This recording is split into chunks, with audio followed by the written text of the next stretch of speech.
open the floor for questions to any of the three speakers of this morning.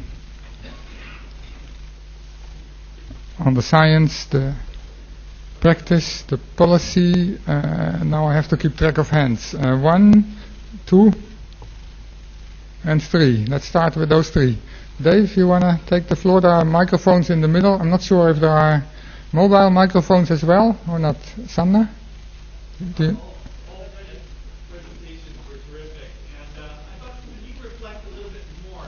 We have this new goals, for instance, sustainability, biodiversity, conservation, new measures. We have all the physical measures, and then we have financial measures, and new policies, new institutions. Could you talk a little bit more about institutions? And, you know, for instance, the public utility was born out of the 1900 to 1920, and public utilities have played a huge role in providing services from sewer to water. But can you talk a little bit more about new institutions, not just, say, payment for ecosystem services? Thanks.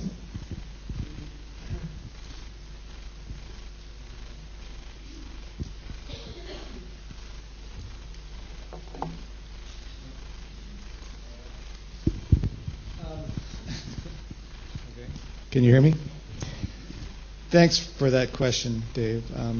As I was alluding to, I think we do need new institutions to deal with the public goods, common pool resource aspects of many ecosystem services. And there's been a lot of work done on those kinds of institutions. I'm thinking of the work of Elinor Ostrom, for example, on her common property assets and looking at what traditional cultures have done.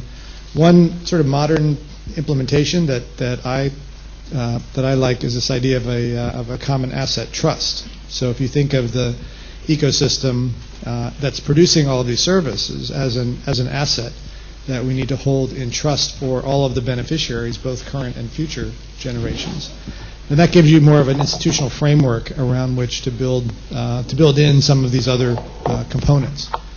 So that trust could, charge once you've sort of assign property rights to the ecosystem, but not on behalf of private individuals, but on behalf of the community. And you can use all of the sort of property laws and regulations that we have to implement some of these other ideas. So you could charge those who damage that asset, in terms of fees, and you could also reward those who improve the asset with the payment systems. But it gives you more of an overarching institution, I think, that's more in the common sector and not in the private sector, like the straight out kind of market mechanism that is sometimes proposed.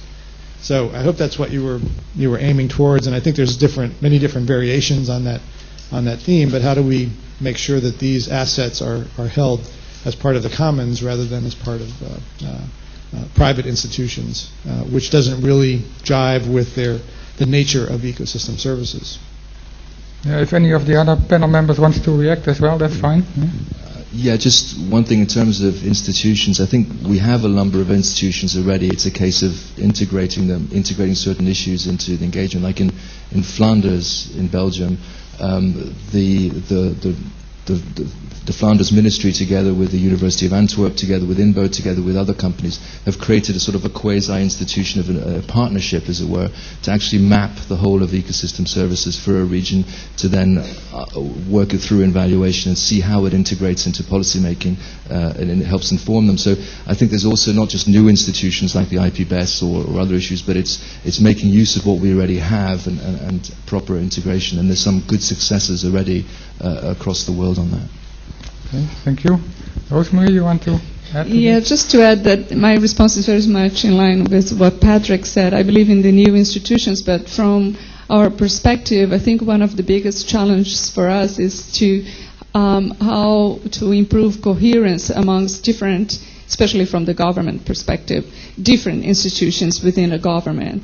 I think that the national accounting systems that we are discussing and the inclusion of ecosystem services may be that window of opportunity in which we can, start talking with the finance ministers, and the environmental ministries, they do understand what we are talking about, but we need to go through the other ministries, the agriculture, the forestry, and so on, and bring that message very clear in a very tangible way. So coherence among different policies and different institutions is probably our most immediate challenge in that sense.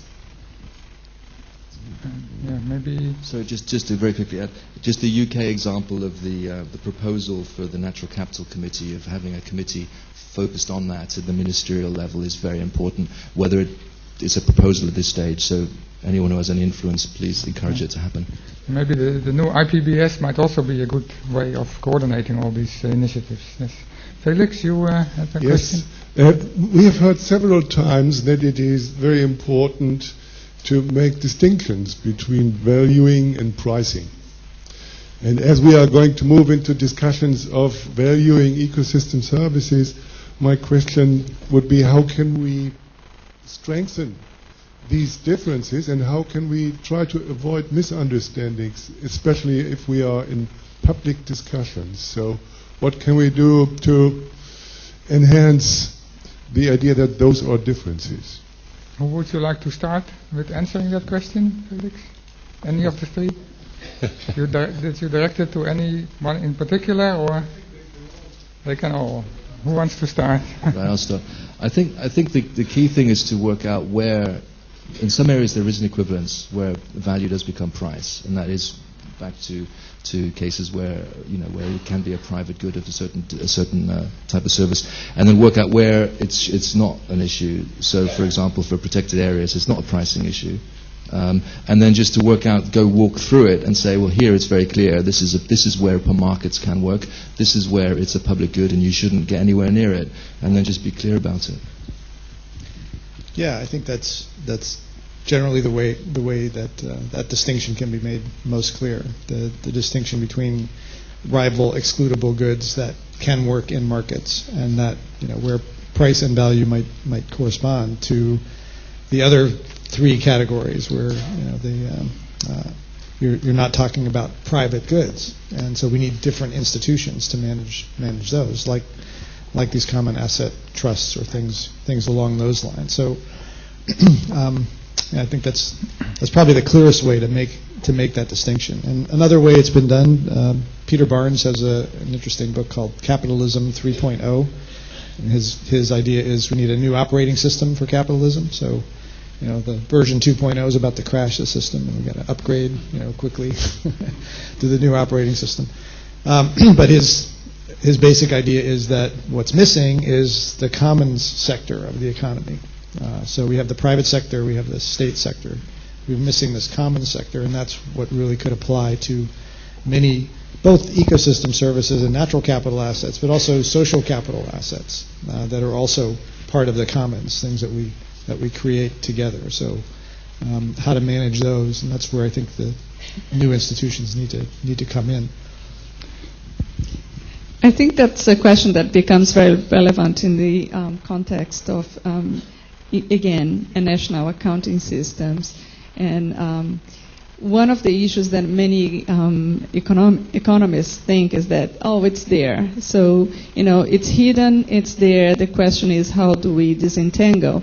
And a lot of other people, myself included, is some of it is there. Not all of it is there. And so I think when we can make a clear distinction for specific ecosystem services, and I'm talking mostly about the market. I think the no-market goods and services is, a much bigger challenge, is to identify the contribution of those specific services, call it natural capital, call it what you want, to specific sectors in a very, robust and tangible and concrete way, so there is no question. And so that's where the standards that we are talking about that have been developed by the UN, World Bank is also supporting that, is going to be important in that distinction. Trying just to come up with solid, robust standards through which you could account for specific values of specific services, and hopefully scaling up from a more local to a national economy. So this is going to be a question for discussion. There is not an answer for that. I think we will address this service by service, again, with the challenge that no market goods and services will have to think how to incorporate. And in some cases, it may be that monetary values will not be needed, but there will be a measure of value, being that biophysical, quantity terms or whatever it is. So. Okay, maybe one thought to add to this discussion is to bring price and value closer together, to try to internalize some of those values in the price, to make them at least more fair towards externalities on society and on the environment. But I don't want to open another discussion on this. We have two more hands raised on this side, so let's move there, and one more in the back. First you. Sorry? If you can briefly introduce yourself. That's what I planned. My name is Volker Maufer, University of Vienna, in Austria. My first short question would be, what role could have the intrinsic value, the value of nature on its own, in a rather anthropocentric concept of ecosystem services? And the second issue is, Bob mentioned trade-offs, conflicts of interest shortly, and there are many trade-offs and conflicts of interest in the short term. And the example from Mexico made me thought about firewood versus carbon sequestration. Yeah, and what role could ecosystem services play in these short-term trade-offs, which we face day by day, and not in perhaps long-term issues. Yeah? So what is really the role of the concept in those short-term conflicts of interest, in these short-term trade-offs? And maybe to allow for more questions, let one panel member answer one question, if possible. Yeah. Who takes up this one?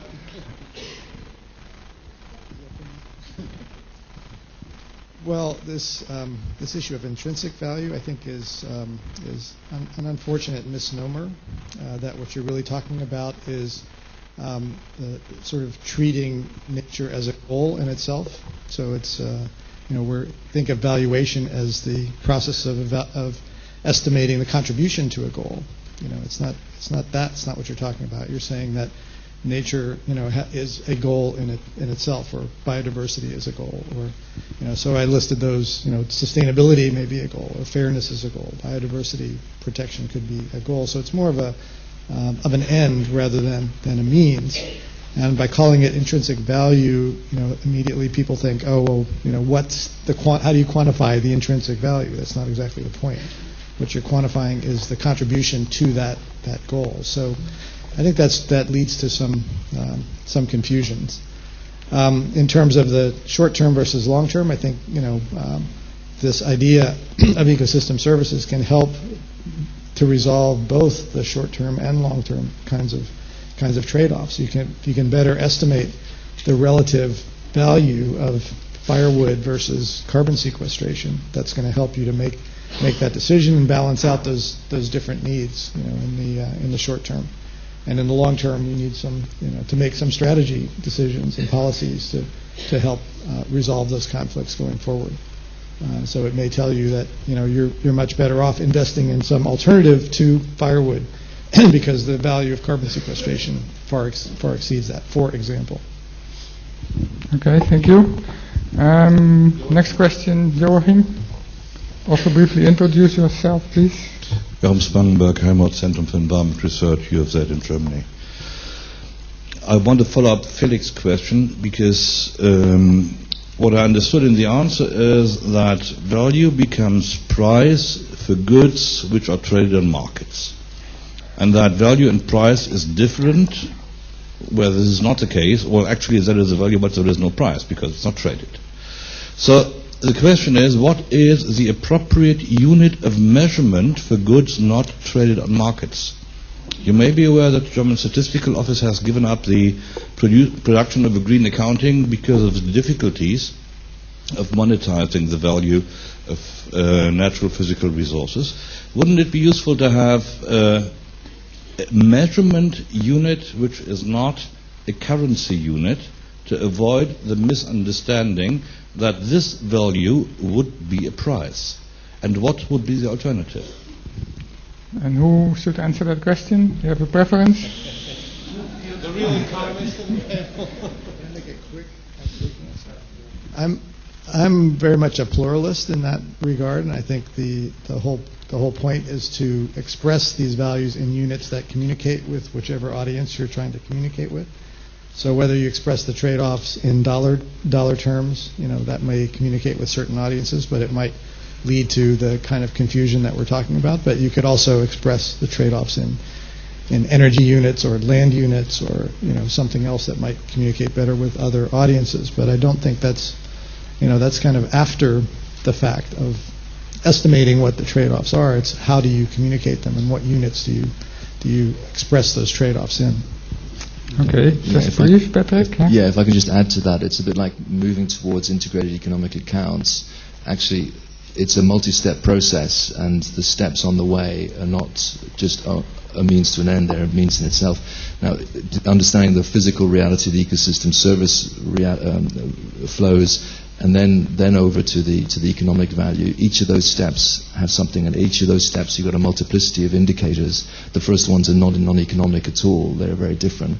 So I think that you can then choose which ones are appropriate, and then one realizes, of course, that when we get to the final issue of the integrated economic and environmental accounts, that the economic integration is only partial, because you're not going to be able to pick it all up. So again, it's a bit like the pyramid. You need to keep ensuring that all levels, all layers are picked up. So hopefully the WAVES project will pick that up as well. Okay, thank you. Then a question in the middle of the room for you, please, with the blue. My name is Gert van Manen, and I'm from BioNews. That's the bi-weekly for biologists in the Netherlands. And my question is, all this accountancy, does it mean that we also, or in the long end, doesn't it mean that we're prepared to indicate species or ecosystems? We're saying, okay, we can lose them because they're not value. They don't have enough value. So is that something we should aim for? And then I have a suggestion for a currency. Maybe the dodo is a good currency for... That currency is gone. But whoever answers the question, be careful, because he's from the press. Oh, okay. Thank you very much.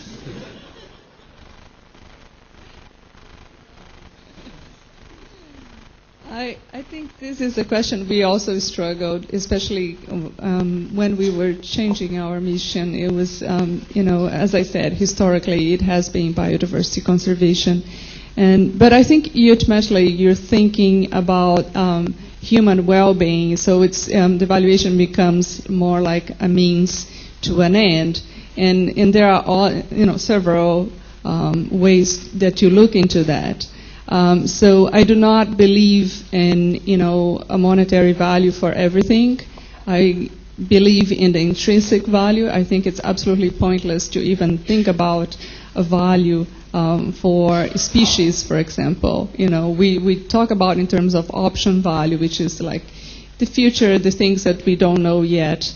But, biodiversity conservation remains a goal and remains something that's invaluable, I suppose. I mean, it's priceless, it's however you want to call it. So I would never even think about valuation that goes into that realm.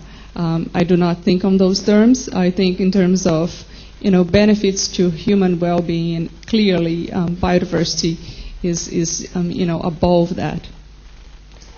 Okay, there was someone to the left in the room who raised her hand.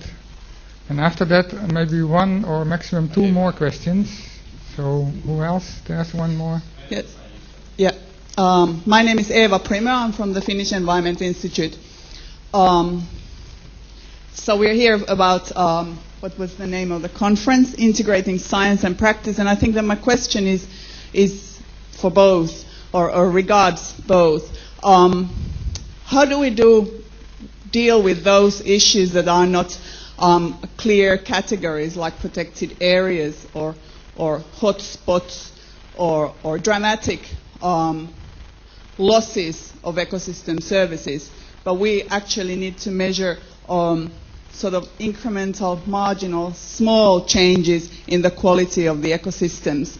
And we need to address those managers or sectors, those decisions that would be in a position to make incremental changes across entire huge landscapes, say in agriculture, food production, forest management, or fisheries management. I think that this is something that the ecosystem service approach could help us with, but we have to be pretty clear if we shouldn't mix conservation or protected areas always with those that Patrick called co-benefits. I think that we have to be more specific about it, and I would like to hear a comment on this, how to measure or do these more marginal changes. Okay. While Leon walks over with the microphone, you want to decide who answers it, Bob? Volunteer. I'm going to sort of deflect your question a bit, because I think one of the primary concerns is there will always be uncertainty in measurement. We can't wait for precision in any of these assessments. And so what's really needed is to change the burden of proof. We're in a full world context now. We can expect that there will be harm and disbenefits to someone from almost anything we do. So instead of assuming that there will be no harm until you can demonstrate it and measure it, we should assume that there will be impacts and require some financial assurance. For example, this idea of environmental assurance bonds is one way of using economic incentives to incorporate that. But I know in the EU they've changed the policy towards new chemicals, where you have to demonstrate that there is no negative impact before you can introduce the chemical, rather than doing it first and waiting until harm occurs and then imposing liability. So I think this whole issue of how we deal with the burden of proof is probably the most important change that we can make to link science and policy, that our science will never be able to measure these impacts accurately enough to adequately protect these valuable services. We need to require the parties that stand to gain to demonstrate that they're having a positive or at least no negative impact before going forward. Okay, there was one more hand raised there in the middle. And that will then be the last question, unless there is one more. Last chance to raise your hand. Okay. Hi, my name is Lien Gorsen. I'm from the Flemish Research Institute for Technological Research. Thank you for the nice presentations. I had one question. We have been talking about the goods and services provided by ecosystem services, but perhaps there is another dimension that hasn't been captured yet, and that is the R&D value that can be found in nature. Because nature has a lot of solutions for the problems that we are facing, sustainably harvesting renewable energy sources for one. So I wondered, all those living organisms have found ways of living in an environment with limited resources.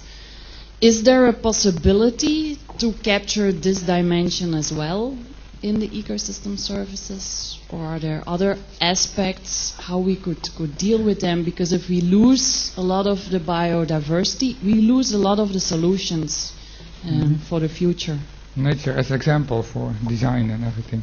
To my knowledge, that is part of the whole suite of ecosystem services that are being looked at, but I'm happy to give the floor to one of the panel members to add to this. I think we can share this one.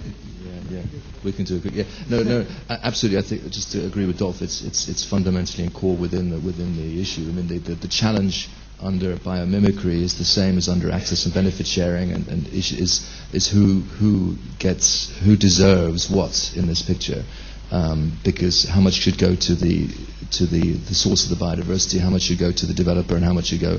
So it's the issue of where's the rent. So I think that'll be the major challenge. But it's definitely included indeed in the.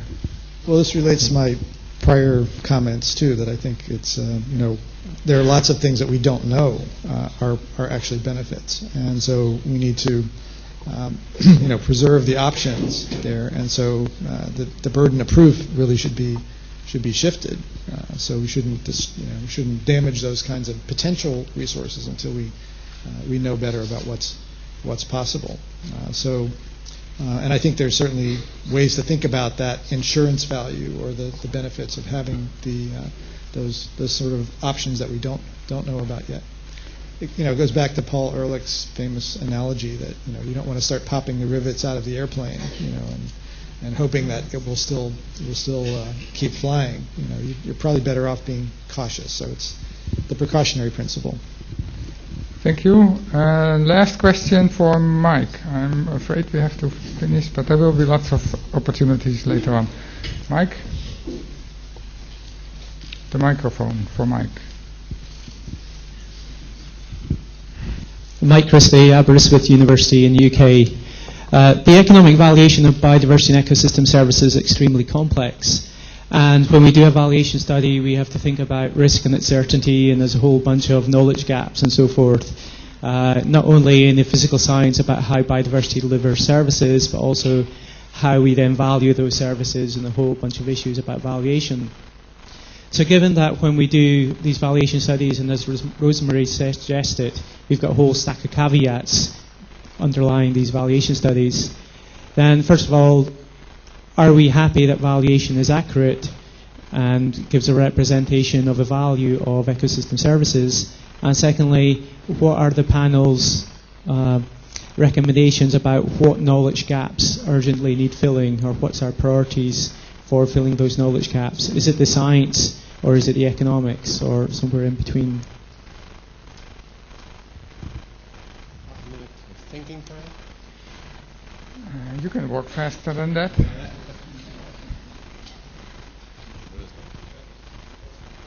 No, it was for all of us. I think one of the big, there are quite a few good studies out there, and if you ask, I think Dove can answer that better than any of us here. He put together this terrific database on values, which is part of the TD0.